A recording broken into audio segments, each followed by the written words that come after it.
Di ujung selatan Kadipaten Weningpura, terhampar sebuah lembah terlarang yang disebut oleh masyarakat sebagai Lembah Mayat. Konon, lembah itu merupakan bekas medan pertempuran berdarah antara para penyembah iblis dan pasukan kerajaan ratusan tahun silam. Bau amis darah dan busuk bangkai seolah masih melekat di setiap helayan angin yang melintas. Tiada burung berani terbang di atasnya, tiada tumbuhan tumbuh di dalamnya. Setiap malam Jumat Kliwon, dari arah lembah terdengar jeritan panjang perempuan, diikuti dengan tawa aneh seperti lolongan iblis yang merayakan pesta kematian.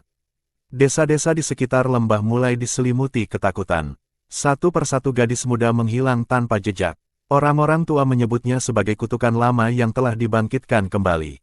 Namun kenyataannya jauh lebih mengerikan, sekelompok perampok bengis yang dipimpin oleh Ki Setra Wulung, seorang dukun pemuja pesugihan, telah menjadikan Lembah Mayat sebagai markas mereka.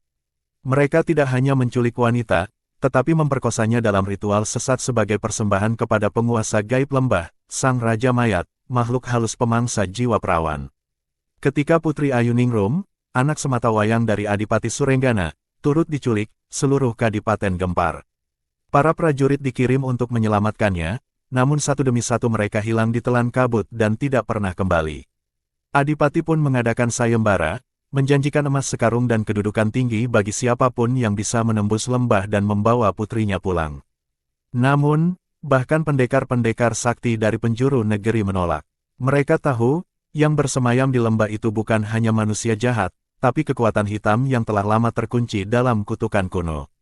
Penduduk pun pasrah, tak ada harapan. Desa-desa mulai mengosongkan gadis-gadis muda ke tempat pengungsian jauh dari lembah.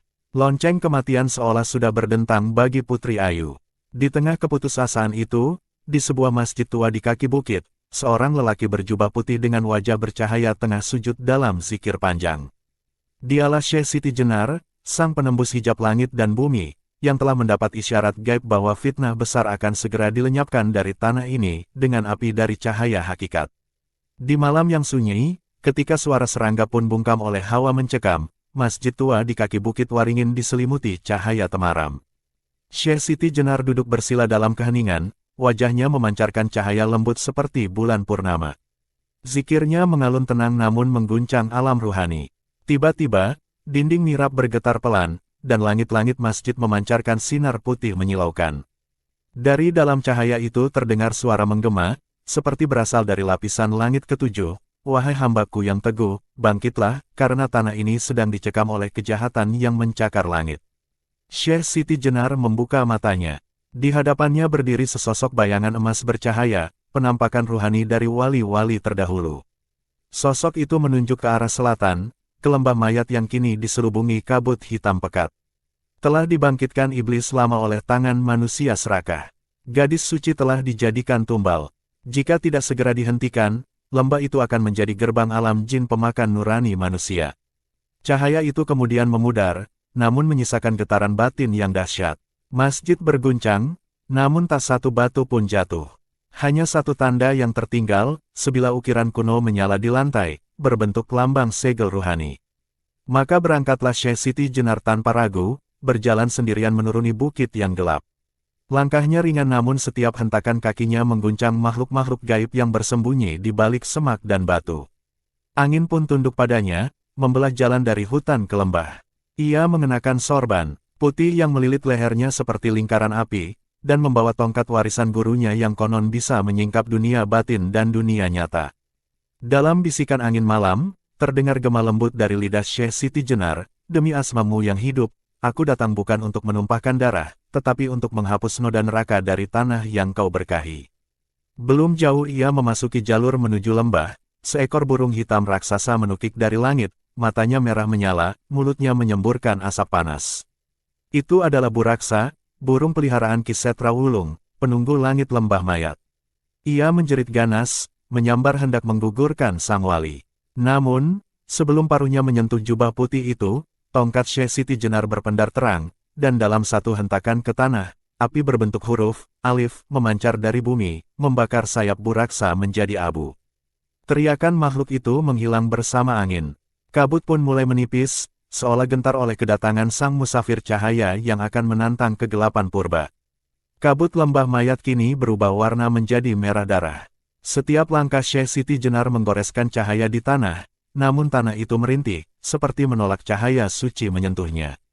Di depan beliau, tampak gerbang batu raksasa setinggi pohon beringin. Gerbang itu tidak dibangun manusia, melainkan terbentuk dari tulang belulang dan tengkorak yang menghitam oleh kutukan. Di tengah gerbang itu terpahat wajah iblis yang menganga, dan dari mulutnya mengalir darah segar yang tidak pernah kering. Inilah gerbang arwah, tempat di mana jiwa-jiwa wanita suci yang dikorbankan Ki Setra Wulung dikurung dalam penderitaan abadi. Tiba-tiba terdengar suara tawa nyaring, seperti paku yang digores di atas batu nisan. Dari balik kabut, muncullah 5 sosok berjubah hitam dengan mata menyala merah. Mereka adalah dukun bayangan, pengikut setia Ki Setra Wulung, yang telah menyerahkan ruh mereka pada Raja Mayat demi kekuatan ilmu hitam. Mereka mengepung Syekh Siti Jenar dengan jurus-jurus gendam gaib, melontarkan mantra yang membelit seperti ular kasat mata. Namun sang wali tidak bergeming. Sorban putihnya melayang-layang ditiup angin, dan dari lisannya terucap satu kalimat hakikat, la haula wa la quwata illa billah. Untaian kalimat itu menjelma menjadi ribuan kupu-kupu cahaya yang beterbangan. Setiap kupu-kupu menyentuh tubuh para dukun bayangan, tubuh mereka mendesis terbakar seperti dilempar ke lautan api. Jeritan mereka menggema hingga ke perut bumi. Satu persatu mereka meledak menjadi debu hitam, meninggalkan bara di udara. Di saat itu, tanah di sekitar gerbang arwah terbelah, memunculkan tangan-tangan hantu yang meronta, memohon pelepasan dari belenggu kutukan.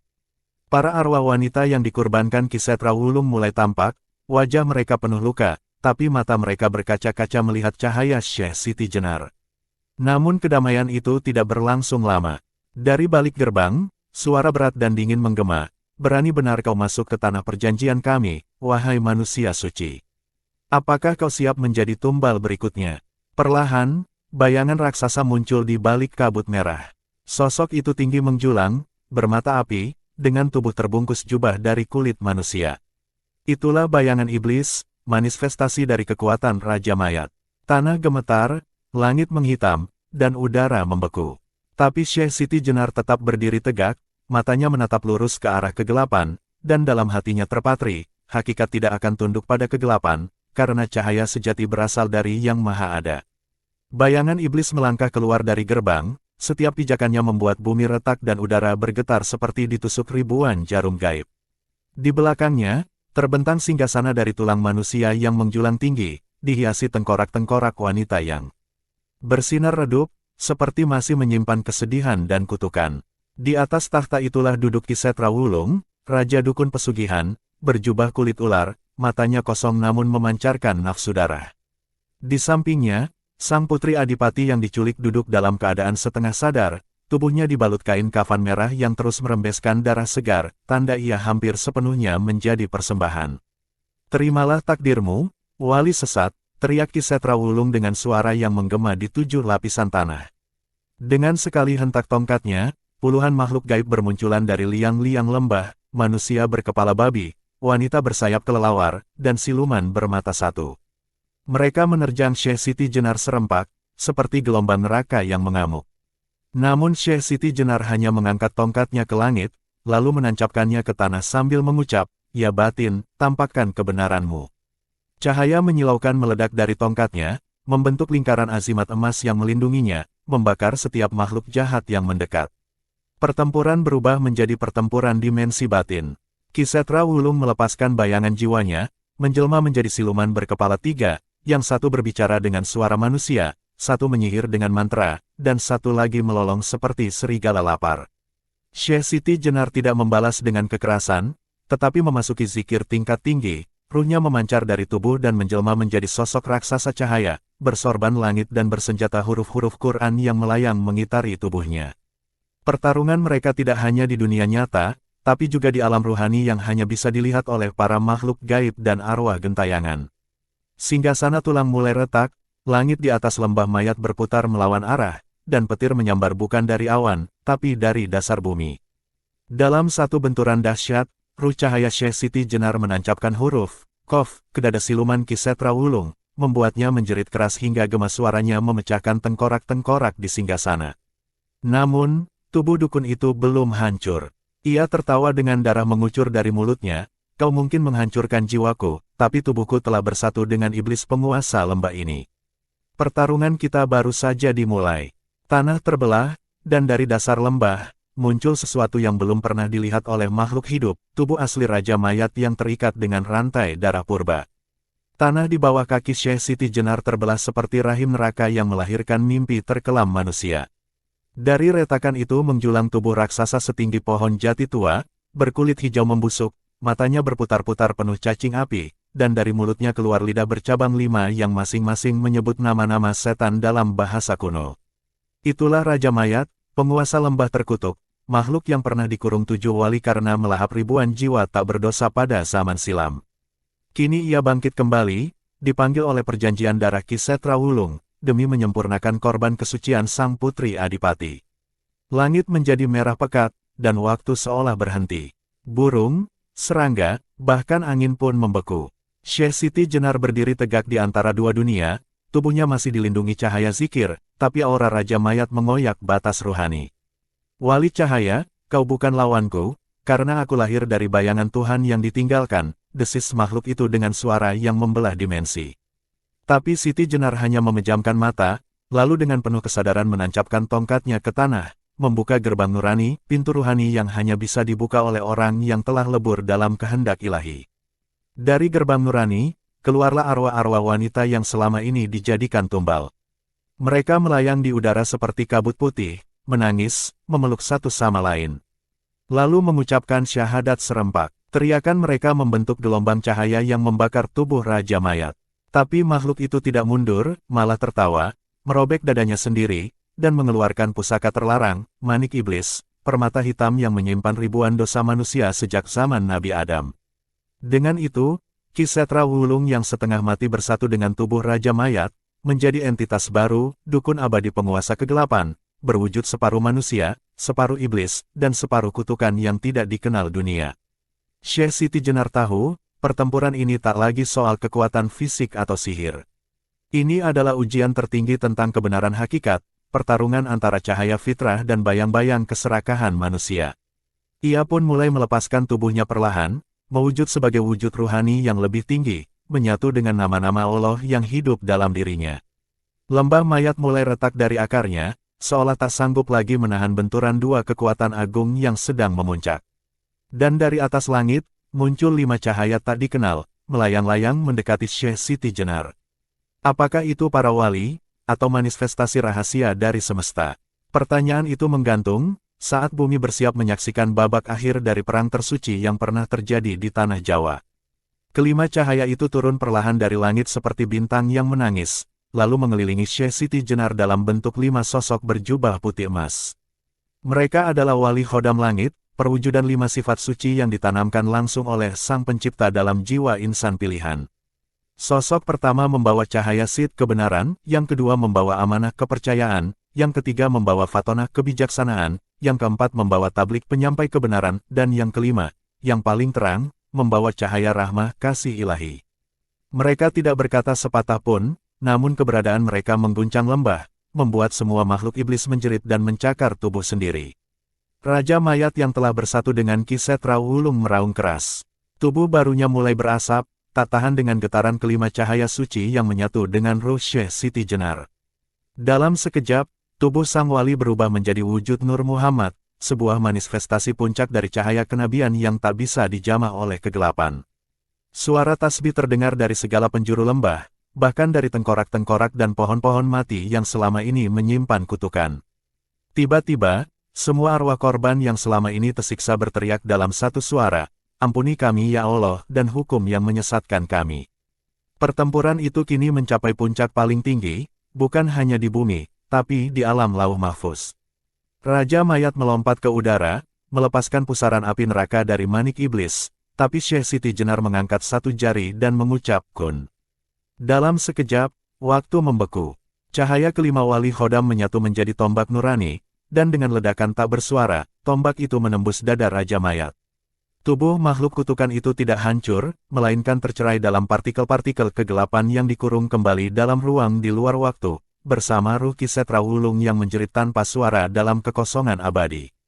Lembah Mayat pun runtuh. Gunung di sekitarnya pecah menjadi kabut, dan cahaya fajar menyelinap untuk pertama kalinya setelah ratusan tahun. Sang putri Adipati jatuh pingsan, lalu dibawa oleh salah satu cahaya langit menuju tempat aman. Syekh Siti Jenar berdiri sendirian di tengah tanah yang sudah bersih, memejamkan mata, lalu bersujud dalam keheningan. Cahaya-cahaya langit satu persatu menghilang, menyisakan jejak harum kasturi dan daun-daun kering yang kembali tumbuh hijau. Namun jauh di bawah tanah, sebuah bisikan samar terdengar, masih ada warisan kelam yang tertinggal, dan belum semua iblis tidur. 3 hari setelah pertempuran suci itu, kabut gaib di sekitar lembah mayat benar-benar sirna. Penduduk yang dulu takut mendekat kini kembali menyusuri jejak kehancuran. Mereka menemukan lembah itu berubah, tak ada lagi bau darah, tak ada jeritan halus dari balik pepohonan. Yang tersisa hanyalah batu-batu hitam membentuk lingkaran, bekas tempat Raja Mayat dikurung, dan di tengahnya berdiri sebuah tongkat, milik Syekh Siti Jenar, menancap tegak sebagai penutup gerbang alam kegelapan. Tapi tidak ada satupun yang tahu kemana sang wali menghilang. Ia pergi diam-diam, seperti cahaya yang hanya datang saat hati benar-benar gelap. Sementara itu, sang putri Adipati yang berhasil diselamatkan, kini telah sadar. Ia menceritakan semuanya kepada ayahnya, tentang para perampok, tentang dukun pemuja setan, tentang makhluk gaib dan tentang wali yang menyelamatkannya. Adipati itu menangis bersujud, menyadari bahwa kekuasaan, pasukan, dan senjata tidak mampu menyentuh wilayah yang telah dikuasai oleh kegelapan spiritual. Ia kemudian memerintahkan seluruh rakyatnya untuk berpuasa 7 hari, sebagai bentuk pertobatan dan rasa syukur, serta membangun sebuah langgar tepat di atas bekas lembah terkutuk, untuk mengenang perjuangan yang tidak bisa dilihat dengan mata biasa. Namun, di tengah malam pada hari ke-7, seorang lelaki tua berjubah compang camping datang ke langgar itu. Ia menggali di dekat tongkat Syekh Siti Jenar dan menemukan sebuah kitab kecil terbungkus kulit kijang putih. Kitab itu memancarkan cahaya biru lembut dan berisi tulisan gaib yang hanya bisa dibaca oleh mereka yang suci batinnya. Lelaki tua itu tersenyum, lalu menghilang dalam kabut yang datang kembali sesaat. Konon, kitab itu adalah warisan lembah mayat, yang berisi rahasia pertarungan antara cahaya dan kegelapan, serta petunjuk tentang kebangkitan iblis yang kelak akan terjadi di masa depan. Nama Syekh Siti Jenar pun dikenang bukan hanya sebagai wali penyebar hakikat, tapi sebagai penjaga batas dunia, yang tidak hanya mengajarkan ilmu ketuhanan, tetapi juga melindungi dunia dari kegelapan tak bernama. Lembah mayat kini menjadi tempat ziarah bagi mereka yang ingin memahami arti sejati dari kehidupan dan kematian. Namun di malam-malam tertentu, terutama pada Jumat Kliwon, orang-orang masih mendengar suara tongkat menancap ke tanah dan desah tasbih panjang dari dalam bumi, seolah sang wali belum pergi, hanya sedang menunggu, bila dunia kembali diselimuti kelam. Terima kasih.